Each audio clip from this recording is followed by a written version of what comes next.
Evet dostlarım, selamünaleyküm. Hayırlı akşamlar, hayırlı iftarlar, hayırlı Ramazanlar. Dostlarım, tavuk yemeğim de böyle oldu. Gördüğünüz gibi güzel nar gibi kızardı ve burada da benim peynirli tavam veya türlü tava, artık nasıl dersiniz. Çünkü bütün sebzelerden var içinde. Evet, ve iftar çorbası da olmazsa olmazlardan, çorbam da böyle hazır. Gördüğünüz gibi çok güzel bir mercimek çorbası oldu. Ve bunların iftarımızı açacağız. Kısmet olursa hep beraber, çayımı da demledim bu arada, hazır. İftar bekliyoruz. Saatleri sayıyoruz, dakikaları sayıyoruz.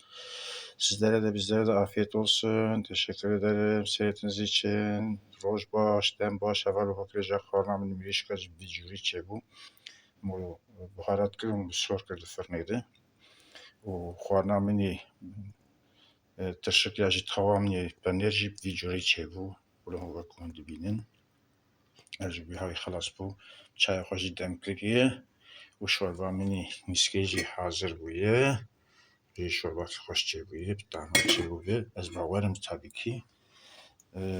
با تماشا کردن و سپاس دکیم روش باش دم باش خود نیت و رجاوج قبول بکی و هیچ کسی مسلمان ببینید خوشیده